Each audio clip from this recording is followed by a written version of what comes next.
കൃഷി അറിവുകൾക്കൊരിടം കുട്ടനാട് FM 90.0 കർഷകന്റെ radio. FACT കാർഷിക. ഈ പരിപാടിയുടെ സഹകരണം fertilisers and chemicals Travancore limited, Udyogamandal, Ernakulam. പ്രിയപ്പെട്ട കർഷക സുഹൃത്തുക്കളെ, രാസവളങ്ങളുടെ പ്രധാനമായും യൂറിയയുടെ അഭാവത്തെക്കുറിച്ച് ദിനംപ്രതി വാർത്താ മാധ്യമങ്ങളിലും മറ്റും വന്നുകൊണ്ടിരിക്കുകയാണല്ലോ.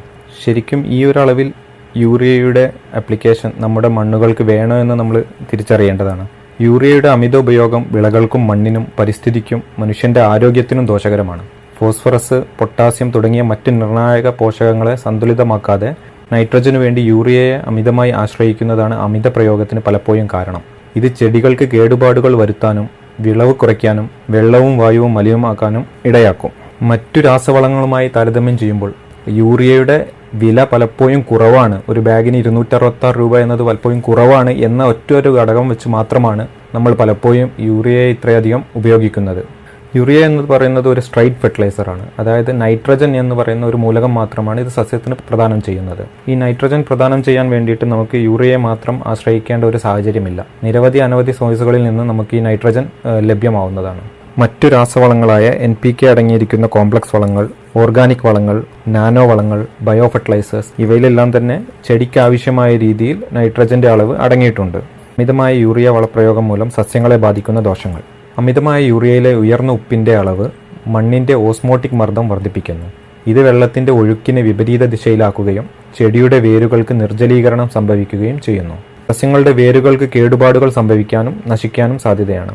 ഉയർന്ന അളവിലുള്ള യൂറിയ പ്രത്യേകിച്ച് വിത്തുകൾക്കോ വേരുകൾക്കോ സമീപം വെക്കുമ്പോൾ വിഷാംശമുള്ളതും ചെടിയെ നശിപ്പിക്കുന്നതുമാവാം. യൂറിയ മണ്ണിൽ ശരിയായ രീതിയിൽ ചേർത്തില്ലെങ്കിൽ അത് വിഷാംശമുള്ള അമോണിയ വാതകമായി മാറും. ഇത് തൈകൾക്കും ഇളം ചെടികൾക്കും ദോഷകരമാണ്. അമിതമായ നൈട്രജൻ ഇലകളുടെ സമൃദ്ധമായ വളർച്ചയെ പ്രോത്സാഹിപ്പിക്കുന്നു. എന്നാൽ ഇത് ദുർബലമായ തണ്ടുകൾ, പൂവിടാൻ കാലതാമസം, നിലവാരം കുറഞ്ഞ വിളവ് എന്നിവയ്ക്ക് കാരണമാകും. അമിതമായ യൂറിയ ഉപയോഗം വിളകളെ കീടങ്ങൾക്കും രോഗങ്ങൾക്കും കൂടുതൽ ഇരയാക്കുന്നു. അതുപോലെ തന്നെ അമിതമായ യൂറിയ ഉപയോഗം മൂലം മണ്ണിനെ ബാധിക്കുന്ന ദോഷങ്ങൾ. യൂറിയയുടെ വിഘടനം ഹൈഡ്രജൻ അയോണുകളെ പുറത്തുവിടും. ഇത് കാലക്രമേണ മണ്ണിന്റെ pH കുറയ്ക്കുന്നു. ഈ വർദ്ധിച്ച അമ്ലത്വം മറ്റ് അവശ്യ പോഷകങ്ങളുടെ ലഭ്യത കുറയ്ക്കുകയും മണ്ണിരകളെ പോലെയുള്ള ഗുണകരമായ സൂക്ഷ്മാണുക്കൾക്ക് ഹാനികരമാവുകയും ചെയ്യുന്നു. യൂറിയയുടെ അമിത ഉപയോഗം നൈട്രജൻ മാത്രമേ നൽകുന്നുള്ളൂ. ഇത് ഫോസ്ഫറസ്, പൊട്ടാഷ്യം, മറ്റ് സൂക്ഷ്മ പോഷകങ്ങൾ എന്നിവയുടെ കുറവിന് കാരണമാകുന്നു. മണ്ണിന്റെ ഈ അസന്തുലിതമായ ഘടന ചെടിയുടെ മൊത്തത്തിലുള്ള ആരോഗ്യത്തെ തകരാറിലാക്കുന്നു. യൂറിയയുടെ അമിത പ്രയോഗം മണ്ണിന്റെ ജൈവവസ്തുക്കളുടെ വിഘടനം വേഗത്തിലാക്കുന്നു. ഇത് മണ്ണിന്റെ കാർബൺ അളവ് കുറക്കുന്നു. മണ്ണിന്റെ ഘടന, വായുസഞ്ചാരം, ജലം നിലനിർത്താനുള്ള ശേഷി എന്നിവയെ പ്രതികൂലമായി ബാധിക്കുന്നു. ചില സൂക്ഷ്മജീവികൾക്ക് വളരാൻ യൂറിയ സഹായിക്കുമെങ്കിലും അമിതമായ യൂറിയ മറ്റുള്ളവയെ അടിച്ചമർത്തുന്നു. ഇത് പോഷകങ്ങളെ ചംക്രമണം ചെയ്യാനും രോഗങ്ങളെ ചെറുക്കാനുമുള്ള മണ്ണിന്റെ സ്വാഭാവിക ശേഷിയെ ദോഷകരമായി ബാധിക്കുന്നു. വരണ്ട പ്രദേശങ്ങളിലോ നീർവാർച്ച കുറഞ്ഞ മണ്ണിലോ യൂറിയയുടെ ആവർത്തിച്ചുള്ള ഉപയോഗം ഉപ്പ് അടിഞ്ഞുകൂടാൻ കാരണമാകും. ഇത് വെള്ളം വലിച്ചെടുക്കാനുള്ള ചെടികളുടെ കഴിവിനെ തടസ്സപ്പെടുത്തുന്നു. പരിസ്ഥിതിയെ ബാധിക്കുന്ന ദോഷങ്ങൾ. നൈട്രസ് ഓക്സൈഡ്, അമോണിയ എന്നിവയുടെ ഉത്പാദനത്തിന് യൂറിയ കാരണമാകുന്നു. ഇത് ഹരിതഗൃഹ വാതകങ്ങളുടെ ഉറവിടമാണ്. നൈട്രസ് ഓക്സൈഡ് ഒരു ശക്തമായ ഹരിതഗൃഹ വാതകമാണ്. ഇത് ഓസോൺ പാളിയുടെ കുറവിനും കാലാവസ്ഥാ വ്യതിയാനത്തിനും കാരണമാകുന്നു. ജലമലിനീകരണം. അധിക നൈട്രജൻ ഒഴുക്കിലൂടെ നദികളിലും കിനിഞ്ഞിറങ്ങുന്നതിലൂടെ ഭൂഗർഭജലത്തിലേക്കും നഷ്ടപ്പെടുന്നു. ഇത് യൂട്രോഫിക്കേഷന് കാരണമാകും. ആൽഗകളുടെ അമിത വളർച്ച ഓക്സിജൻ ഇല്ലാതാക്കുകയും ജല ആവാസ വ്യവസ്ഥയ്ക്ക് ദോഷം വരുത്തുകയും ചെയ്യുന്നു. കുടിവെള്ളത്തിലെ ഉയർന്ന നൈട്രേറ്റ് അളവ് മനുഷ്യർക്ക് ആരോഗ്യപരമായ അപകട സാധ്യതകളും ഉണ്ടാക്കുന്നു. യൂറിയയുടെ ഇത്തരം ദോഷഫലങ്ങൾ കണക്കിലെടുത്ത് മറ്റ് രാസവളങ്ങളുമായി താരതമ്യം ചെയ്യുമ്പോൾ യൂറിയ ഒരു ചാക്കിന് വളരെ വില കുറവാണ് എന്നൊരു ഘടകം മാത്രം കണക്കിലെടുക്കാതെ മേൽപ്പറഞ്ഞ യൂറിയയുടെ ദോഷഫലങ്ങൾ കൂടി നമ്മൾ കണക്കിലെടുക്കേണ്ടതാണ്. തീർച്ചയായും നമ്മളൊരു കൃഷി ആരംഭിക്കുന്നതിന് മുൻപ് തന്നെ വ്യക്തമായ മണ്ണ് പരിശോധന നടത്തുകയും ആവശ്യമായ അളവിൽ നൈട്രജന് വേണ്ടിയാണെങ്കിലും മറ്റ് ന്യൂട്രിയൻസിന് വേണ്ടിയാണെങ്കിലും ആവശ്യമായ അളവിൽ ബദൽ സംവിധാനങ്ങളിലൂടെ എന്തെല്ലാം വളങ്ങൾ നമുക്ക് ചേർക്കാൻ പറ്റുമോ മണ്ണ് പരിശോധന ഉറപ്പാക്കുകയും ആവശ്യമായ അളവിൽ ന്യൂട്രിയന്റുകളുടെ ലഭ്യത ഉറപ്പുവരുത്തുകയും ചെയ്യുക. ഈ പരിപാടി നിങ്ങൾക്കായി അവതരിപ്പിക്കുന്നത് FACT ഉദ്യോഗമണ്ഡൽ, എറണാകുളം. മണ്ണിന്റെ ആരോഗ്യവും ഉൽപാദനക്ഷമതയും വർദ്ധിപ്പിക്കുന്നതിനായി വളങ്ങളുടെ സന്തുലിതവും വിവേകപൂർണമായ ഉപയോഗം ഇന്ത്യ ഗവൺമെന്റ് സജീവമായി പ്രോത്സാഹിപ്പിക്കുന്നു. 2014 മുതൽ മണ്ണിന്റെ ആരോഗ്യവും ഫലപുഷ്ടിയും സംബന്ധിച്ച പദ്ധതി സംസ്ഥാനങ്ങളെ സംയോജിത പോഷക മാനേജ്മെന്റ് അഥവാ ഇന്റഗ്രേറ്റഡ് ന്യൂട്രിയൻ മാനേജ്മെന്റ് നടപ്പാക്കുന്നതിൽ സഹായിക്കുന്നു. ദ്വിതീയ സൂക്ഷ്മ പോഷകങ്ങൾ, ജൈവവളങ്ങൾ, ജീവാണുവളങ്ങൾ എന്നിവയ്ക്കൊപ്പം രാസവളങ്ങളുടെ യുക്തിസഹമായ ഉപയോഗം പ്രോത്സാഹിപ്പിക്കുന്നു. മണ്ണിന്റെ പോഷക നിലവാരത്തെക്കുറിച്ചുള്ള വിശദമായ വിവരങ്ങളും മണ്ണിന്റെ ഫലപുഷ്ടത മെച്ചപ്പെടുത്തുന്നതിന് ഉചിതമായ പോഷക അളവുകളെക്കുറിച്ചുള്ള ശുപാർശകളും സോയിൽ ഹെൽത്ത് കാർഡ് പരിപാടി കർഷകർക്ക് നൽകുന്നു. ഈ പദ്ധതി പ്രകാരം 25 കോടിയിലധികം സോയിൽ ഹെൽത്ത് കാർഡുകൾ വിതരണം ചെയ്തിട്ടുണ്ട്. ഇന്ത്യയിലുടനീളം 93,781 കർഷക പരിശീലനങ്ങൾ, 6.8 ലക്ഷം പ്രദർശനങ്ങൾ, 7,425 കർഷക മേളകൾ, മണ്ണിന്റെ ആരോഗ്യ കാർഡ് ശുപാർശകൾ പ്രോത്സാഹിപ്പിക്കുന്ന ക്യാമ്പയിനുകൾ എന്നിവ ഇതിൽ ഉൾപ്പെടുന്നു. പോഷക പരിപാലനം പ്രോത്സാഹിപ്പിക്കുന്നതിനായി 1985 വളപ്രയോഗ നിയന്ത്രണ ഉത്തരവ് പ്രകാരം ജൈവവളങ്ങൾ, ജീവാണുവളങ്ങൾ, എണ്ണ ശുദ്ധീകരിച്ച കേക്ക്, ജൈവ കാർബൺ എൻഹാൻസറുകൾ, നാനോ വളങ്ങൾ തുടങ്ങിയ ഇതര വളങ്ങൾ സർക്കാർ വിജ്ഞാപനം ചെയ്തിട്ടുണ്ട്. പരമ്പരാഗത കൃഷി വികാസ് യോജന പോലുള്ള പദ്ധതികളിലൂടെയാണ് ജൈവ കൃഷി പ്രോത്സാഹിപ്പിക്കുന്നത്. 3 വർഷത്തേക്ക് 1 ഹെക്ടറിന് 31,500 രൂപ സാമ്പത്തിക സഹായം നൽകുന്നു.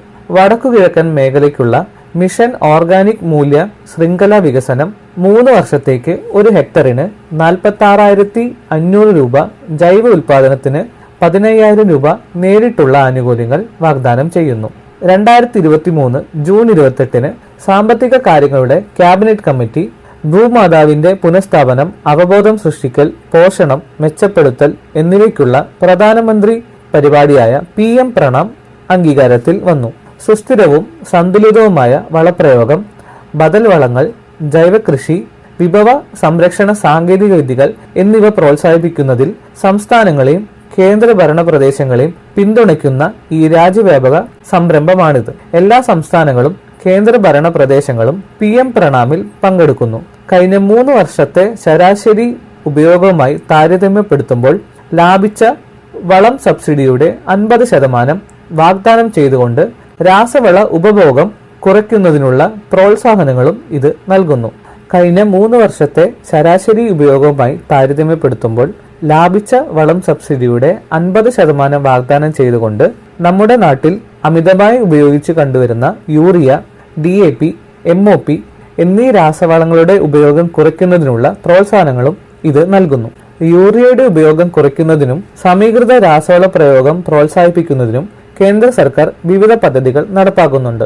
പ്രധാനമന്ത്രി പ്രണാം പദ്ധതി, നാനോ യൂറിയ, ഡ്രോൺ ഉപയോഗം, ജൈവവളങ്ങളുടെ പ്രോത്സാഹനം എന്നിവ ഇതിൽ പ്രധാനപ്പെട്ടതാണ്. PM പ്രണാം എന്ന പദ്ധതിയിലൂടെ സംസ്ഥാനങ്ങളുടെയും കേന്ദ്രഭരണ പ്രദേശങ്ങളുടെയും രാസവളങ്ങളുടെ ഉപയോഗം കുറയ്ക്കുന്നതിന് പ്രോത്സാഹിപ്പിക്കുക എന്നതാണ്.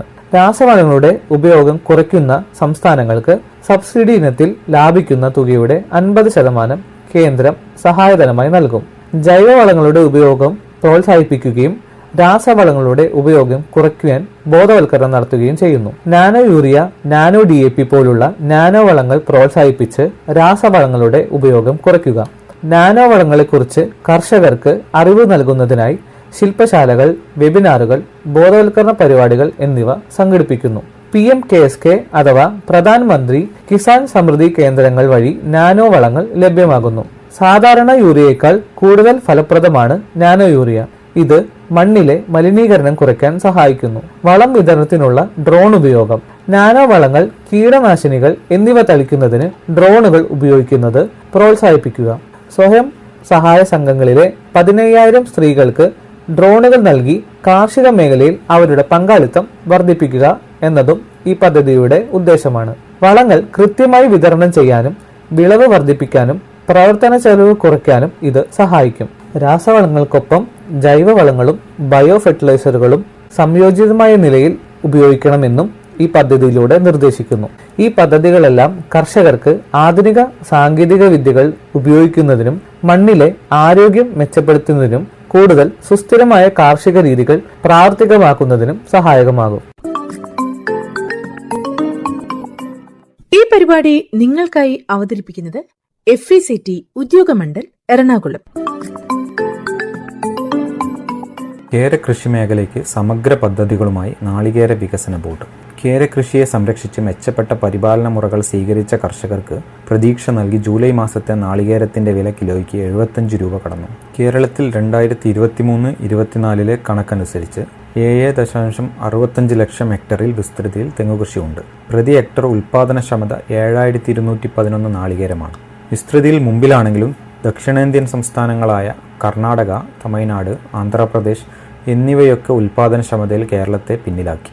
ദേശീയ ശരാശരി ഉൽപാദനക്ഷമതയായ ഹെക്ടറിന് 9871 നാളികേരവുമായി താരതമ്യം ചെയ്യുമ്പോൾ കേരളത്തിന്റെ ഉൽപാദനക്ഷമത ഇപ്പോഴും ഹെക്ടറിന് 2660 നാളികേരം കുറവാണ്. നാളികേര കൃഷിയുള്ള സംസ്ഥാനങ്ങളിലെ ഉൽപാദനത്തിലുള്ള ഇടിവും വൈവിധ്യവൽക്കരണത്തിനുള്ള ഡിമാൻഡുമൊക്കെ ആയപ്പോൾ വിപണിയിൽ നാളികേര ലഭ്യത കുറയുകയും വില ദിനം പ്രതി കൂടുകയും ചെയ്തു.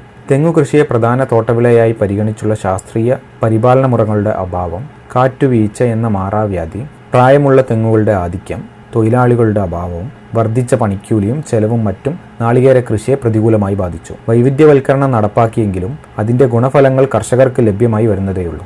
കാലാകാലങ്ങളിൽ വിവിധ പദ്ധതികൾ നാളികേര വികസന ബോർഡ് നടപ്പാക്കിയെങ്കിലും പുതുതായി തെങ്ങ് വയ്ക്കുന്നതിനുള്ള ധനസഹായത്തിന്റെ അപര്യാപ്തത കർഷകർക്ക് പ്രോത്സാഹനക്കുറവിന് കാരണമായി. കേര കർഷകന്റെ പ്രതീക്ഷകൾക്ക് വീണ്ടും ചിറകേറിയിരിക്കുകയാണ് നാളികേര വികസന ബോർഡിന്റെ പുത്തൻ പദ്ധതികൾ. ഈ സാമ്പത്തിക വർഷം മുതൽ നടപ്പിലാക്കാൻ പോകുന്ന വിവിധ പദ്ധതികളെക്കുറിച്ച് നമുക്ക് പരിചയപ്പെടാം. 1. പ്രാദേശിക നഴ്സറി സ്ഥാപിക്കൽ. സംസ്ഥാന കൃഷി വകുപ്പുകൾ, KVK, കാർഷിക സർവകലാശാലകൾ, പൊതുമേഖലയിലുള്ള മറ്റ് തെങ്ങിൻ തൈ ഉൽപ്പാദിപ്പിക്കുന്ന കേന്ദ്രങ്ങൾ തുടങ്ങിയവയ്ക്ക് നിലവിലുള്ള അടിസ്ഥാന സൗകര്യങ്ങൾ ഉപയോഗിച്ച് ഗുണമേന്മയുള്ള തെങ്ങിൻ തൈ ഉൽപ്പാദിപ്പിക്കുവാൻ ആകെ ചെലവിന്റെ 50%, അതായത് തൈ ഒന്നിന് 20 രൂപ വരെ സാമ്പത്തിക സഹായം നൽകുന്ന പദ്ധതിയാണിത്. ഈ സാമ്പത്തിക വർഷം കേരളത്തിൽ 2.5 ലക്ഷം തെങ്ങിൻ തൈകൾ ഉൽപ്പാദിപ്പിക്കാനാണ് ബോർഡ് ലക്ഷ്യമിട്ടിരിക്കുന്നത്. 2. നാളികേര വിത്തുൽപാദന തോട്ടം സ്ഥാപിക്കൽ. കേന്ദ്ര സംസ്ഥാന സർക്കാരുകൾ സ്ഥാപിച്ചിട്ടുള്ള ഗുണമേന്മയുള്ള വിത്തുൽപാദന തോട്ടങ്ങൾ പോലെയുള്ള സ്വകാര്യ മേഖലയിലും ഗവൺമെന്റ് പൊതുമേഖലയിലും ചെറിയ വിത്തുൽപാദന തോട്ടം സ്ഥാപിക്കുക എന്നതാണ് ഈ പദ്ധതി കൊണ്ട് ലക്ഷ്യം വയ്ക്കുന്നത്. കൃത്യമായ പരിചരണ മുറകളിലൂടെ ശുപാർശ ചെയ്യപ്പെട്ടിരിക്കുന്ന നെടിയ കുറിയ ഇനങ്ങൾ ബോർഡ് നിർദ്ദേശിച്ചിരിക്കുന്ന സ്ഥാപനങ്ങളിൽ നിന്ന് വാങ്ങി പരിപാലിച്ച് ഭാവിയിൽ സങ്കര ഇനങ്ങൾ ഉൽപ്പാദിപ്പിക്കുവാനും ഈ പദ്ധതിയിലൂടെ ലക്ഷ്യമിടുന്നു. പൂരിപ്പിച്ച നിർദ്ദിഷ്ട അപേക്ഷ വിത്തുൽപാദന തോട്ടത്തിന്റെ പദ്ധതി രേഖ സഹിതം ബോർഡിൽ സമർപ്പിക്കേണ്ടതാണ്. ഈ പദ്ധതിയിൽ വിത്തുൽപാദന തോട്ടം സ്ഥാപിക്കുവാൻ മിനിമം 2 ഹെക്ടർ സ്ഥലം അപേക്ഷകന് സ്വന്തമായി ഉണ്ടായിരിക്കേണ്ടതാണ്.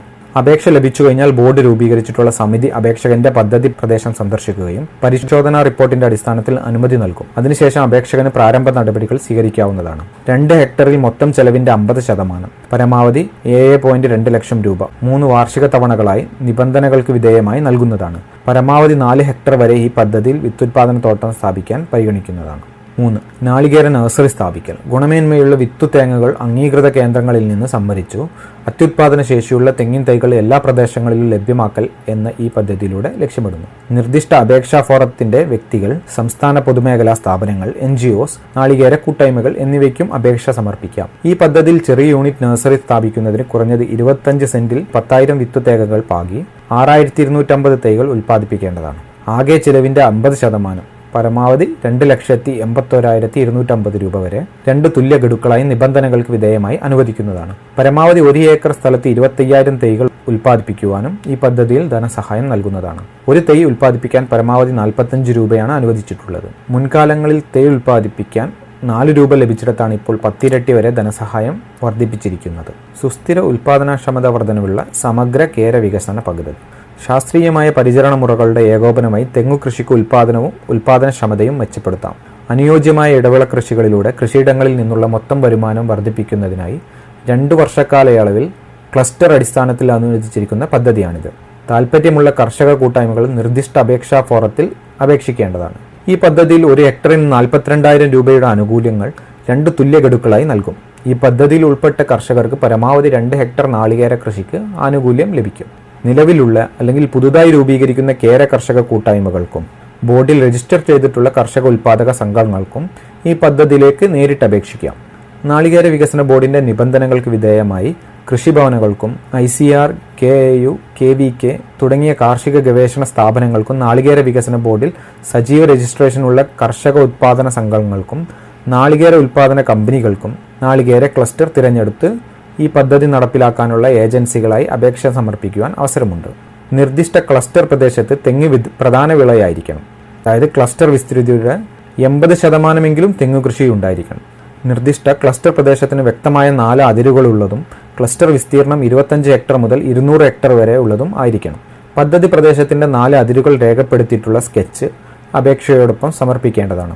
ക്ലസ്റ്ററിനുള്ളിൽ വിളവ് നൽകുന്ന 10 തെങ്ങുകൾക്കുള്ള എല്ലാ നാളികേര കർഷകരെയും പദ്ധതിയുടെ ഗുണഭോക്താക്കളായി ചേർക്കേണ്ടതാണ്.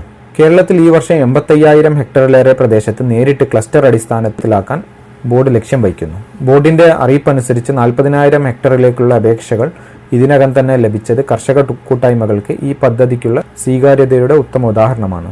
തെങ്ങു കൃഷി പുനരുജ്ജീവന പദ്ധതി. നിലവിൽ തെങ്ങിൻ തോട്ടങ്ങളിലുള്ള പ്രായം ചെന്ന ഉൽപാദനക്ഷമത കുറഞ്ഞതും രോഗം വന്നതുമായ തെങ്ങുകൾ വെട്ടിമാറ്റി പുതിയ തൈകൾ വയ്ക്കുക, ശേഷിക്കുന്ന തെങ്ങുകളെ ശാസ്ത്രീയ പരിചരണ മുറകൾ അവലംബിച്ച് പുനരുജ്ജീവിപ്പിക്കുക എന്നതാണ് ഈ പദ്ധതിയുടെ ലക്ഷ്യം. 2 വർഷം കൊണ്ട് ക്ലസ്റ്റർ അടിസ്ഥാനത്തിലാണ് ഈ പദ്ധതി നടപ്പിലാക്കുക. കാറ്റുവീഴ്ച ബാധിച്ച പ്രദേശങ്ങളും ഉൽപാദനക്ഷമത നശിച്ച തെങ്ങിൻ തോട്ടങ്ങളും കൂടുതലുള്ള പ്രദേശങ്ങൾക്ക് ഈ പദ്ധതിയിലേക്ക് പദ്ധതി രേഖ സമർപ്പിക്കാവുന്നതാണ്.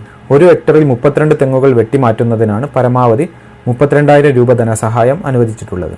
വെട്ടിമാറ്റിയ തെങ്ങുകൾക്ക് പകരം തെങ്ങിൻ തൈകൾ വയ്ക്കുന്നതിന് 4,500 രൂപയും കായ്ഫലമുള്ള ബാക്കി തെങ്ങുകളുടെ പുനരുജ്ജീവന പരിചരണ മുറകൾക്ക് 2 വർഷങ്ങളിലായി 8,750 രൂപയും വെച്ച് 17,500 രൂപയും ലഭ്യമാക്കും. മൊത്തം ഈ പദ്ധതി പ്രകാരം 1 ഹെക്ടറിന് 54,000 രൂപ ലഭിക്കുന്നതാണ്. ക്ലസ്റ്റർ അടിസ്ഥാനത്തിലാണ് ഈ പദ്ധതി നടപ്പിലാക്കുന്നത്.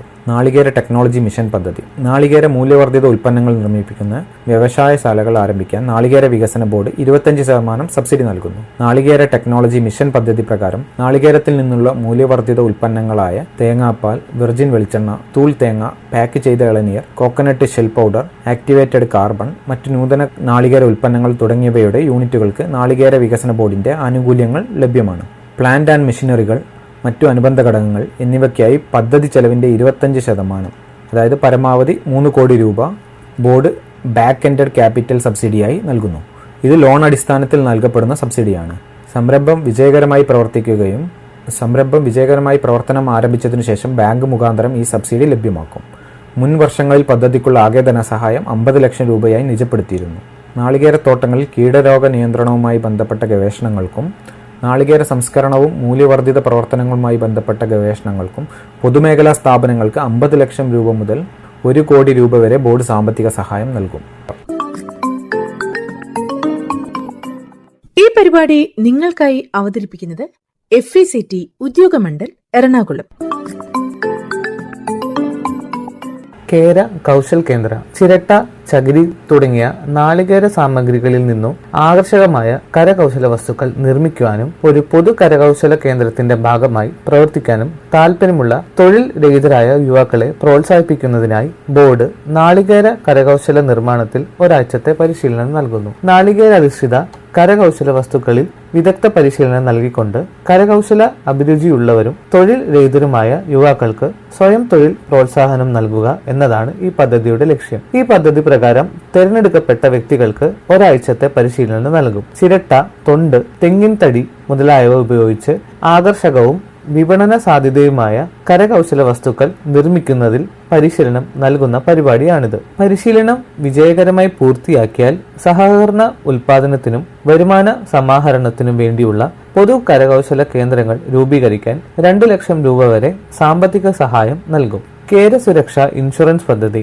നാളികേര വികസന ബോർഡ് ന്യൂ ഇന്ത്യ ഇൻഷുറൻസ് കമ്പനിയുമായി സഹകരിച്ച് തെങ്ങുകയറ്റ തൊഴിലാളികളെയും നാളികേര മേഖലയുമായി ബന്ധപ്പെട്ട് തൊഴിൽ ചെയ്യുന്നവരെയും ലക്ഷ്യം വെച്ച് നടപ്പിലാക്കുന്ന അപകട ഇൻഷുറൻസ് പദ്ധതിയാണ് കേര സുരക്ഷ ഇൻഷുറൻസ് പദ്ധതി. നാളികേര വിളവെടുപ്പ്, തെങ്ങിൻ പരിചരണം, വളപ്രയോഗം, ചെറുകിട നാളികേര സംസ്കരണ യൂണിറ്റ് എന്നിവയുമായി ബന്ധപ്പെട്ട് തൊഴിലെടുക്കുന്ന അല്ലെങ്കിൽ ഉപജീവന മാർഗമായി സ്വീകരിച്ച് 18-നും 65-നും മധ്യേ പ്രായമുള്ള തൊഴിലാളികൾക്ക് ഈ ഇൻഷുറൻസ് പദ്ധതിയുടെ ഗുണഭോക്താക്കളാകാം. അപകടത്തെ തുടർന്നുള്ള മരണമോ സ്ഥിരമായ അംഗവൈകല്യമോ സംഭവിക്കുകയാണെങ്കിൽ പരമാവധി 7 ലക്ഷം രൂപ വരെയും ഭാഗികമായി അംഗവൈകല്യം സംഭവിക്കുകയാണെങ്കിൽ പരമാവധി 3.5 ലക്ഷം രൂപ വരെയും ലഭിക്കുന്നതാണ്. അപകട സംബന്ധമായ ചികിത്സാ ചെലവുകൾക്ക് പരമാവധി 2 ലക്ഷം രൂപ വരെയും അപകടത്തിന്റെ ഭാഗമായ വിശ്രമ കാലയളവിൽ പരമാവധി 6 ആഴ്ചത്തേക്ക് 3,500 രൂപ വീതം ഗുണഭോക്താവിന് ലഭിക്കും. ബോർഡിന്റെ വെബ്സൈറ്റിൽ ലഭ്യമായ അപേക്ഷ പൂരിപ്പിച്ച് കൃഷി ഓഫീസർ അല്ലെങ്കിൽ പഞ്ചായത്ത് പ്രസിഡന്റ് അല്ലെങ്കിൽ നാളികേര ഉൽപാദക കമ്പനികളുടെ ചെയർമാൻ സാക്ഷ്യപ്പെടുത്തിയ അപേക്ഷ, ആധാർ കാർഡ് പകർപ്പ് എന്നിവയ്ക്കൊപ്പം സമർപ്പിച്ച് പദ്ധതിയിൽ അംഗമാകാം. ഈ പരിപാടി നിങ്ങൾക്കായി അവതരിപ്പിക്കുന്നത് FECT ഉദ്യോഗമണ്ഡൽ എറണാകുളം. നമോ ഡ്രോൺ ദീദി പദ്ധതി department of agriculture and farmers welfare, department of rural development, ministry of fertiliser എന്നിവയുൾപ്പെടെയുള്ള പ്രധാന സർക്കാർ വകുപ്പുകൾ സഹകരിച്ച് രൂപകൽപ്പന ചെയ്ത ഒരു കേന്ദ്രമേഖലാ പദ്ധതിയാണ് നമോ ഡ്രോൺ ദീദി പദ്ധതി. നാനോ വളങ്ങളുടെയും കീടനാശിനികളുടെയും കൃത്യമായ സ്പ്രേ ചെയ്യുന്നതിനായി കാർഷിക മേഖലയിൽ ഡ്രോണുകളുടെ ഉപയോഗം പ്രോത്സാഹിപ്പിക്കുന്നതിന്, സ്ത്രീകളുടെ പങ്കാളിത്തത്തിനും മുഖ്യധാര കൃഷിയിൽ അവരുടെ സുസ്ഥിരമായ പങ്കാളിത്തത്തിന് ഊന്നൽ നൽകാനാണ് ഈ സംരംഭം ലക്ഷ്യമിടുന്നത്. പദ്ധതികളുടെ പ്രധാന ഹൈലൈറ്റുകൾ ഇവയാണ്: department of agriculture and farmers welfare, ഗ്രാമവികസന വകുപ്പ്, രാസവള വകുപ്പ്, NRLM, ലീഡ് ഫെർട്ടിലൈസർ കമ്പനികൾ എന്നിവയുടെ കീഴിൽ പ്രമോട്ട് ചെയ്യപ്പെടുന്ന വനിതാ സ്വയം സഹായ സംഘങ്ങളുടെ വിഭവങ്ങളും പരിശ്രമങ്ങളും സംയോജിപ്പിച്ച് സമഗ്രമായ ഇടപെടലുകൾ പദ്ധതി നിർദ്ദേശിക്കുന്നു. കാർഷിക സേവനങ്ങൾ നൽകുന്നതിന് NRLMന് കീഴിൽ ഗ്രാമപ്രദേശങ്ങളിലെ ഏരിയ അല്ലെങ്കിൽ ക്ലസ്റ്റർ SHG ഗ്രൂപ്പുകൾ എന്നിവയുടെ ശരിയായ തിരഞ്ഞെടുപ്പിനെ ആശ്രയിച്ചാണ് പദ്ധതിയുടെ നടത്തിപ്പ്. അങ്ങനെ ഡ്രോൺ സേവനങ്ങൾക്കായുള്ള അവരുടെ ഭാഗത്തെ കർഷകരിൽ നിന്നുള്ള ആവശ്യമനുസരിച്ച് പ്രദേശം അല്ലെങ്കിൽ ക്ലസ്റ്റർ തിരഞ്ഞെടുക്കുന്നതിനായി വിലയിരുത്തപ്പെടും. അത് സ്വയം സഹായ സംഘങ്ങളെ തിരഞ്ഞെടുക്കുന്നതിനുള്ള അടിസ്ഥാനമായി മാറും.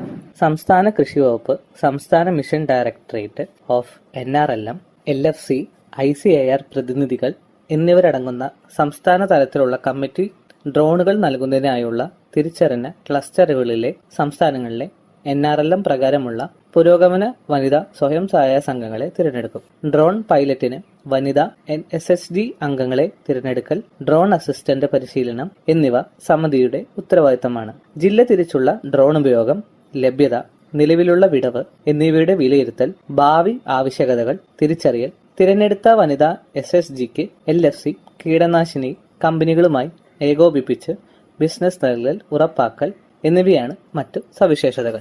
യോഗ്യരായ വനിതാ സ്വയം സഹായ സംഘങ്ങളിലെ അംഗങ്ങളിൽ നിന്നും ഒരാളെ 15 ദിവസത്തെ പരിശീലനത്തിനായി തിരഞ്ഞെടുക്കും. അതിൽ 5 ദിവസത്തെ നിർബന്ധിത ഡ്രോൺ പൈലറ്റ് പരിശീലനവും കാർഷിക ആവശ്യത്തിനായും കീടനാശിനി പ്രയോഗത്തിനും വേണ്ടി അധിക 10 ദിവസത്തെ പരിശീലനവും ഉൾപ്പെടുന്നു. NRLMന് കീഴിൽ SHGയിലെ മറ്റ് അംഗങ്ങൾക്ക് ഇലക്ട്രിക്കൽ സാധനങ്ങളുടെ അറ്റകുറ്റപ്പണികൾ, ഫിറ്റിംഗ്, മെക്കാനിക്കൽ ജോലികൾ എന്നിവ ഏറ്റെടുക്കാൻ താൽപ്പര്യമുള്ളവർക്ക് ഡ്രോൺ സഹായിയായി പരിശീലനം നൽകും. തിരിച്ചറിഞ്ഞ സ്വയം സഹായ സംഘങ്ങൾക്ക് NRLM പ്രകാരം ഡ്രോണുകൾ വാങ്ങുന്നതിനുള്ള സാമ്പത്തിക സഹായവും വായ്പയും നൽകും. NRLMന് കീഴിൽ SHGകൾ ഡ്രോണുകൾ വാങ്ങുന്നതിനും റിപ്പയർ ചെയ്യുന്നതിനും ഡ്രോണുകളുടെ പരിപാലനത്തിനും ഡ്രോൺ കമ്പനികൾ മുഖേന നേരിടേണ്ടി വരുന്ന ബുദ്ധിമുട്ടുകൾ കണക്കിലെടുത്ത് LFCകൾ ഡ്രോൺ നിർമ്മാണ കമ്പനികൾക്കും SHGക്കും ഇടയിൽ ഒരു പാലമായി പ്രവർത്തിക്കും. ബന്ധപ്പെട്ട SHGകളുടെ ക്ലസ്റ്റർ ലെവൽ ഫെഡറേഷനുമായുള്ള മെമ്മോറാണ്ടം ഓഫ് അണ്ടർസ്റ്റാൻഡിംഗ് വഴി LFCകൾ ഡ്രോണുകൾ വാങ്ങുകയും SHGകൾക്ക് ഡ്രോണുകളുടെ ഉടമസ്ഥാവകാശം നൽകുകയും ചെയ്യും. അവയുടെ അറ്റകുറ്റപ്പണികൾക്കായുള്ള സ്വയം സഹായ സംഘങ്ങളുമൊത്തുള്ള ഡ്രോണുകൾ, നാനോ വളങ്ങളുടെ ഉപയോഗം LFCകൾ പ്രോത്സാഹിപ്പിക്കും. നാനോ വളത്തിനും കീടനാശിനി പ്രയോഗത്തിനുമായി കർഷകർക്ക് ഡ്രോൺ സേവനങ്ങൾ SHGകൾ വാടകയ്ക്ക് നൽകുകയും SHGകൾക്ക് അധിക വരുമാനം നേടുകയും ചെയ്യും. നമോ ഡ്രോൺ ദീദിയുടെ പ്രധാന സവിശേഷതകൾ ഇവയാണ്: ഡ്രോൺ വാങ്ങുന്നതിന് NRLM SHGകൾക്ക് സബ്സിഡി നൽകുന്നു. ഡ്രോൺ വിലയുടെ 80% സബ്സിഡിയായി 8 ലക്ഷം രൂപയും നൽകുന്നു. ഡ്രോണിന്റെ ബാക്കി ചിലവിന് AIFൽ നിന്ന് വായ്പാ സൗകര്യം, അതുപോലെ 3% പലിശ നിരക്കിൽ ഈസി ലോണും നൽകുന്നതാണ്. ഡ്രോൺ പാക്കേജിന്റെ ഭാഗമായി ഡ്രോൺ പൈലറ്റ് പരിശീലനവും ഡ്രോൺ വഴി അധികമായി വരുമാനം നേടാനുള്ള അവസരവും ലഭിക്കുന്നു. വനിതാ സ്വയം സഹായ സംഘങ്ങൾക്ക്, കർഷകർക്ക് ഡ്രോൺ സേവനം. ഈ പരിപാടി നിങ്ങൾക്കായി അവതരിപ്പിക്കുന്നത് FECT ഉദ്യോഗമണ്ഡൽ എറണാകുളം. അടുത്തതായി FACTയിൽ നിന്ന് കർഷകർക്ക് ലഭിക്കുന്ന രാസവളങ്ങളും അതുപോലെ ജൈവവളങ്ങളെയും പറ്റി പരിചയപ്പെടാം. ഭാരത് NPK 20-20-013 ഫാക്ടിന്റെ സ്വന്തം ഉൽപ്പന്നമായ ഫാക്ടംഫോസ് ഇപ്പോൾ അതേ ഇരട്ട ആന ബ്രാൻഡ് ചിഹ്നത്തിൽ ഫാക്ടിൽ നിന്ന് ഭാരത് NPK 20-20-013 ആയി ലഭിക്കുന്നതാണ്. 5 പതിറ്റാണ്ടിലേറെയായി അതേ ഗുണമേന്മയിൽ കൊച്ചിയിലെ അമ്പലമേട് ഉദ്യോഗമണ്ഡലിൽ വളം നിർമ്മാണശാലയിൽ നിന്ന് ഈ ഉൽപ്പന്നം നിർമ്മിച്ചുകൊണ്ടിരിക്കുന്നു. 60% അമോണിയം സൾഫേറ്റിന്റെയും 40% അമോണിയം ഫോസ്ഫേറ്റിന്റെയും രാസ സംയോജനമായ ഈ ഉൽപ്പന്നം സസ്യങ്ങളുടെ വളർച്ചയ്ക്ക് ആവശ്യമായ നൈട്രജൻ, ഫോസ്ഫറസ് എന്നീ 2 പ്രധാന പോഷകങ്ങൾ 20% വീതം നൽകുന്നു. കൂടാതെ ഇന്ത്യൻ മണ്ണിൽ നിർണായക മൂലകമായ സൾഫറും 13% വീതം ഇതിൽ അടങ്ങിയിട്ടുണ്ട്. ഇത് ഗുണനിലവാരവും വിളവ് മെച്ചപ്പെടുത്തുന്നതിനും സഹായകരമാകുന്നു. നൈട്രജനും ഫോസ്ഫറസും രാസപരമായി കലർന്നതിനാൽ സമീകൃത പോഷണവും ഉപയോഗക്ഷമതയും വർദ്ധിക്കും. ഉൽപ്പന്നത്തിൽ ലഭ്യമാകുന്ന നൈട്രജൻ മൂലകം അമോണിയക്കൽ രൂപത്തിനായതിനാൽ ബാഷ്പീകരണം വഴി ഉണ്ടാകുന്ന പോഷകനഷ്ടം കുറയ്ക്കുകയും ഫോസ്ഫറസ് മൂലകം വെള്ളത്തിൽ ലയിക്കുന്നതിനാൽ വേരുകൾക്ക് പോഷകങ്ങൾ എളുപ്പത്തിൽ ആഗീകരണം ചെയ്യുവാനും സാധിക്കുന്നു. ഫാക്ടംവേഴ്സ് അടിവളമായും മേൽവളമായും ഉപയോഗിക്കാം. Bharat NPK 20.5-00-23 fact ammonium sulphate ഇപ്പോൾ അതേ ഇരട്ട ആന ബ്രാൻഡ് ചിഹ്നത്തിൽ FACTയിൽ നിന്ന് ഭാരത് NPK 20.5-00-23 എന്ന പേരിൽ ലഭ്യമാണ്. 6 പതിറ്റാണ്ടിലേറെയായി FACTയുടെ അതേ ഗുണമേന്മയിൽ കൊച്ചിയിലെ ഉദ്യോഗമണ്ഡലിൽ നിന്നാണ് ഈ ഉൽപ്പന്നം നിർമ്മിച്ചുകൊണ്ടിരിക്കുന്നത്. ഈ ഉൽപ്പന്നത്തിൽ 20.5% നൈട്രജനും 23% സൾഫറും അടങ്ങിയിരിക്കുന്നു. നൈട്രജനും സൾഫറും ചേർന്ന രാസമിശ്രിതമായ ഈ ഉൽപ്പന്നം ചെടികൾക്ക് ലഭിക്കുന്ന പോഷകങ്ങളുടെ കാര്യക്ഷമത വർദ്ധിപ്പിക്കാൻ സഹായിക്കുന്നു. വളത്തിൽ അടങ്ങിയിരിക്കുന്ന സൾഫർ മൂലകം വിളകളുടെ വിളവും ഗുണമേന്മ വർദ്ധിപ്പിക്കുന്നതിനും സഹായിക്കും. കൂടാതെ സൾഫർ കീടങ്ങളെയും രോഗങ്ങളെയും വിളകളെ ബാധിക്കാതെ പ്രതിരോധിക്കുന്നു. നെല്ല്, വാഴ, കരിമ്പ്, പച്ചക്കറികൾ, കാപ്പി, തേയില, കുരുമുളക് തുടങ്ങിയ തോട്ടവിളകൾക്ക് അനുയോജ്യമായ വളമാണ് ഈ ഉൽപ്പന്നം. ഭാരത് NPK 20.5-00-23 വസ്തുതയിൽ അടങ്ങിയിരിക്കുന്ന നൈട്രജൻ അമോണിയക്ക് രൂപത്തിനായതിനാൽ മണ്ണിൽ നിന്ന് ഒലിച്ചു പോകാതെയും ബാഷ്പീകരണം കുറയ്ക്കുകയും ചെയ്യുന്നു. അമോണിയം സൾഫേറ്റ് ഈർപ്പം ആഗീകരണം ചെയ്യുന്നില്ല, ആയതിനാൽ പോഷകങ്ങൾ നഷ്ടപ്പെടുന്നില്ല. ഭാരത് NPK 15-15-15 FACT NPK 15-15-15 എന്ന അളവിൽ നൈട്രജൻ, ഫോസ്ഫറസ്, പൊട്ടാസ്യം എന്നീ 3 പ്രധാന പോഷകങ്ങൾ 15% വീതം തുല്യ അളവിൽ അടങ്ങിയിരിക്കുന്നു. NPK 15-15-15ന്റെ പ്രയോഗം മൂലം വിളകളുടെ വളർച്ച, വേര് വികസനം, മെച്ചപ്പെട്ട വിളവ് എന്നിവ വർദ്ധിപ്പിക്കുന്നു. നൈട്രജൻ വിളകളുടെ വളർച്ചയ്ക്കും ഫോസ്ഫറസ് വേരുകളുടെ വികസനം വർദ്ധിപ്പിക്കുവാനും പൊട്ടാസ്യം രോഗപ്രതിരോധത്തിനും വളർച്ചയെ പ്രോത്സാഹിപ്പിക്കുന്നതിനും സഹായിക്കുന്നു. കൂടാതെ 3 പോഷകങ്ങളും മൊത്തത്തിലുള്ള വളർച്ചയ്ക്ക് വിളവ് ഉറപ്പിക്കുന്നതിനും പ്രധാന പങ്ക് വഹിക്കുന്നു. ഈ വളങ്ങൾ ചെറിയ കൃഷിയിടങ്ങളിൽ അല്ലെങ്കിൽ അടുക്കള തോട്ടങ്ങൾക്ക് അനുയോജ്യമാണ്. ഈ വളം ഫാക്ട് സ്ഥാപനത്തിന്റെ ഇരട്ട ആനമുദ്രയിൽ കർഷകർക്ക് വിതരണം ചെയ്യപ്പെടുന്നു. FACTയിൽ നിന്നും ഭാരത് MOP. FACT MOPയിൽ 60% പൊട്ടാഷ് അടങ്ങിയിട്ടുണ്ട്. ചെടികളുടെ വളർച്ചയ്ക്ക് ആവശ്യമായ പ്രധാന പോഷകങ്ങളിൽ ഒന്നാണ് പൊട്ടാഷ്. കീടങ്ങൾക്കും രോഗങ്ങൾക്കും എതിരെയുള്ള പ്രതിരോധം വർദ്ധിപ്പിക്കാനും നൈട്രജൻ വളങ്ങളുടെ അമിതമായ ഉപയോഗത്തിൽ നിന്ന് ഉണ്ടാകുന്ന അസന്തുലിത അവസ്ഥ പരിഹരിക്കാനും വരൾച്ചയിൽ നിന്ന് വിളകളെ സംരക്ഷിക്കാനും പൊട്ടാഷ് സഹായിക്കുന്നു. ധാന്യങ്ങളുടെ വലിപ്പവും വിളവിന്റെ ഗുണനിലവാരവും വർദ്ധിപ്പിക്കാൻ പൊട്ടാസ്യം സഹായിക്കുന്നു. നിലക്കടല, സൂര്യകാന്തി തുടങ്ങിയ എണ്ണക്കുരുക്കളിൽ എണ്ണയുടെ അളവ് വർദ്ധിപ്പിക്കാൻ പൊട്ടാസ്യം സഹായിക്കുന്നു. പൊട്ടാഷ് വളം ഫാക്ട് സ്ഥാപനത്തിന്റെ ഇരട്ടാന മുദ്രയിൽ കർഷകർക്ക് വിതരണം ചെയ്യപ്പെടുന്നു. വാഴ, നെല്ല്, കരിമ്പ്, പച്ചക്കറികൾ തുടങ്ങിയ എല്ലാ വിളകൾക്കും പൊട്ടാസ്യം ഉപയോഗിക്കാവുന്നതാണ്. ഫാക്ട് ഓർഗാനിക് എന്നത് FCO നിർദ്ദേശങ്ങൾ പ്രകാരം വികസിപ്പിച്ചെടുത്ത് ഫാക്ട് വിപണനം ചെയ്യുന്ന ഒരു പ്രകൃതിദത്ത ജൈവവളമാണ്. ഫാക്ട് ഓർഗാനിക് മണ്ണിന്റെ ഘടന, ജലം നിർത്താനുള്ള ശേഷി തുടങ്ങിയവയെ മെച്ചപ്പെടുത്തുന്നു. ഈ ജൈവവളത്തിൽ 12% ഓർഗാനിക് കാർബണും ചെറിയ അളവിൽ NPKയും അടങ്ങിയിരിക്കുന്നു. ഇതുകൂടാതെ കാൽസ്യം, മഗ്നീഷ്യം, സൾഫർ മൂലകങ്ങളും കൂടാതെ ഇരുമ്പ്, സിങ്ക്, ബോറോൺ തുടങ്ങിയ സൂക്ഷ്മ പോഷകങ്ങളും ചെറിയ അളവിൽ നൽകുന്നു. ഫാക്ട് ഓർഗാനിക് എല്ലാ മണ്ണിലും, എല്ലാ വിളകളിലും, എല്ലാ സീസണിലും പ്രയോഗിക്കാവുന്നതാണ്. ഫാക്ട് ഓർഗാനിക്കിന്റെ ഉപയോഗം മൂലം മണ്ണിരയുടെ എണ്ണത്തിലും ഗണ്യമായ വർധനവുണ്ടാകുന്നു. കൂടാതെ മണ്ണിൽ വായുസഞ്ചാരം വർദ്ധിക്കുന്നു. അമ്ലാവസ്ഥയും ക്ഷാരാവസ്ഥയും പോലുള്ള അസാധാരണ അവസ്ഥകളിൽ നിന്ന് മണ്ണിന്റെ pHനെ ഫാക്ട് ഓർഗാനിക് നിയന്ത്രിക്കുന്നു. ഫാക്ട് ഓർഗാനിക്കിന്റെ ഉപയോഗം മൂലം വേരുകളുടെ വളർച്ച മെച്ചപ്പെടുത്തുകയും ഉൽപാദനക്ഷമത വർദ്ധിക്കുകയും ചെയ്യുന്നു. ഫാക്ട് ഓർഗാനിക് ജൈവ കൃഷിക്കും പഴം, പച്ചക്കറി തോട്ടങ്ങൾക്കും അടുക്കള തോട്ടങ്ങൾക്കും അനുയോജ്യമാണ്. ഫാക്ട് ഓർഗാനിക് പ്ലസ് ഫാക്ട് വിപണനം ചെയ്യുന്ന ഒരു കോഴി അധിഷ്ഠിത പ്രകൃതിദത്ത വളമാണ് ഓർഗാനിക് പ്ലസ്. കൂടാതെ ഈ ജൈവവളം FCO നിർദ്ദേശങ്ങൾ പ്രകാരം വികസിപ്പിച്ചെടുത്തതാണ്. ഓർഗാനിക് പ്ലസ് മണ്ണിന്റെ ഘടന മെച്ചപ്പെടുത്തുകയും ജലം നിർത്താനുള്ള ശേഷിയും വർദ്ധിപ്പിക്കുന്നു. ഇത് മണ്ണിന്റെ വൻതോതിലുള്ള സാന്ദ്രത കുറയ്ക്കുകയും അതുവഴി ഉൽപാദനക്ഷമത വർദ്ധിപ്പിക്കാൻ സഹായിക്കുകയും ചെയ്യുന്നു. ഫാക്ട് ഓർഗാനിക് പ്ലസിൽ 14% ഓർഗാനിക് കാർബണും 0.5% NPKയും കൂടാതെ ചെറിയ അളവിൽ കാൽസ്യം, മഗ്നീഷ്യം, സൾഫർ, സൂക്ഷ്മപോഷകങ്ങളും അടങ്ങിയിരിക്കുന്നു. എല്ലാ മണ്ണിലും എല്ലാ വിളകളിലും ഇത് ഉപയോഗിക്കാവുന്നതാണ്. ഓർഗാനിക് പ്ലസ് ജൈവ കൃഷിക്കും പഴം പച്ചക്കറി തോട്ടങ്ങൾക്കും അടുക്കളത്തോട്ടങ്ങൾക്കും അനുയോജ്യമാണ്. FACT PROM phosphorus rich organic manure. Bharata സർക്കാരിന്റെ PM പ്രണാം എന്ന സംരംഭത്തിന് കീഴിൽ FCO നിർദ്ദേശങ്ങൾ പ്രകാരം വികസിപ്പിച്ചെടുത്ത് വിപണനം ചെയ്യുന്ന ജൈവ അധിഷ്ഠിത പ്രകൃതിദത്ത വളമാണ് പ്രോം.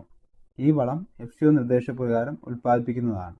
ഉയർന്ന ഗുണമേന്മയും ആവശ്യമായ പോഷകങ്ങൾ മണ്ണിലേക്ക് സാവധാനത്തിൽ പുറത്തുവിടുന്നതുമായ ഈ ജൈവവളം മണ്ണിനെ സമ്പുഷ്ടമാക്കുന്നതിന് ഏറെ സഹായകരമാകുന്നു. ഇതിൽ P2O5 ആയി 8% ഫോസ്ഫറസ് കൂടാതെ ചെറിയ അളവിൽ nitrogen, potash, calcium, magnesium, sulphur, സൂക്ഷ്മപോഷകങ്ങളും അടങ്ങിയിരിക്കുന്നു. പ്രോം എല്ലാ മണ്ണിലും എല്ലാ വിളകളിലും എല്ലാ സീസണിലും പ്രയോഗിക്കാവുന്നതാണ്. പ്രോമിന്റെ പ്രയോഗം മൂലം മണ്ണിന്റെ ഓർഗാനിക് കാർബണിന്റെ അളവ് വർദ്ധിപ്പിക്കുകയും മണ്ണിന്റെ സുഷിരതയും ജലാംശം നിലനിർത്താനുള്ള ശേഷിയും മെച്ചപ്പെടുത്തുന്നു. ഇപ്രകാരം പ്രോം ഒരു മണ്ണ് കണ്ടീഷണറായും പ്രവർത്തിക്കുന്നു.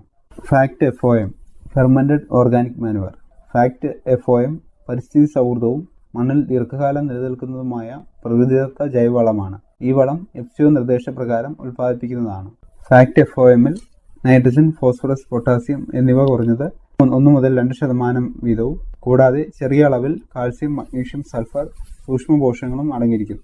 മണ്ണിന്റെ ഘടനയെ പരിപോഷിപ്പിക്കുകയും ചെടികൾക്ക് പോഷക ലഭ്യത വർദ്ധിപ്പിക്കുകയും ചെയ്യുന്ന FOM ജൈവ കൃഷിക്കും പഴം പച്ചക്കറി തോട്ടങ്ങൾക്കും അടുക്കളത്തോട്ടങ്ങൾക്കും അനുയോജ്യമാണ്. പ്രോം എല്ലാ മണ്ണിലും എല്ലാ വിളകളിലും എല്ലാ സീസണിലും പ്രയോഗിക്കാവുന്നതാണ്. FACT PDM potash derived from molasses. പൊട്ടാഷിന്റെ സ്വാഭാവിക ഉറവിടം എന്ന് വിശേഷിപ്പിക്കാവുന്ന ജൈവവളമാണ് ഫാക്ട് PDM. കരിമ്പ് പിഴിഞ്ഞു കെട്ടുന്ന ശർക്കരപ്പാവിൽ നിന്നും വികസിപ്പിച്ചെടുത്ത ഈ ജൈവവളത്തിൽ 14% പൊട്ടാസ്യം അടങ്ങിയിരിക്കുന്നു. ഈ ജൈവവളം FCO നിർദ്ദേശപ്രകാരം ഉൽപ്പാദിപ്പിക്കുന്നതാണ്. ചെറിയ അളവിൽ nitrogen, phosphorus, calcium, magnesium, sulphur കൂടാതെ ചെറിയ അളവിൽ സൂക്ഷ്മപോഷകങ്ങളും അടങ്ങിയിട്ടുണ്ട്. PDM ഉപയോഗിക്കുന്നത് മൂലം ചെടികളിലെ സസ്യ ഹോർമോണുകളെ ഉണർത്തി വിളകളുടെ അഭിവൃദ്ധിക്കും അതിനോടൊപ്പം തന്നെ മണ്ണിന്റെ ഘടന, ജലം നിർത്താനുള്ള ശേഷി, മണ്ണിന്റെ ആരോഗ്യം എന്നിവ മെച്ചപ്പെടുത്തുകയും ചെയ്യുന്നു. മണ്ണിൽ ഒരിക്കൽ പ്രയോഗിച്ചാൽ സൂക്ഷ്മാണുക്കൾ പെരുകി മണ്ണിന്റെ ഫലപുഷ്ടിയും ഇതിനോടൊപ്പം വർദ്ധിപ്പിക്കുന്നു. ജൈവ കൃഷിക്ക് ഏറ്റവും അനുയോജ്യമായ വളമാണ് PDM. എല്ലാ വിളകൾക്കും എല്ലാ മണ്ണിനും വിളകളുടെ വളർച്ചയെ പ്രതിരോധിക്കുന്നതിന് PDM അത്യുത്തമമാണ്. ഈ പരിപാടി നിങ്ങൾക്കായി അവതരിപ്പിച്ചത് FECT ഉദ്യോഗമണ്ഡൽ എറണാകുളം. ഇതോടെ ഇന്നത്തെ പരിപാടി സമാപിക്കുന്നു. FECT കാർഷികം വീണ്ടും അടുത്തയാഴ്ച ഇതേ സമയം. എല്ലാവർക്കും നമസ്കാരം. FECT കാർഷികം.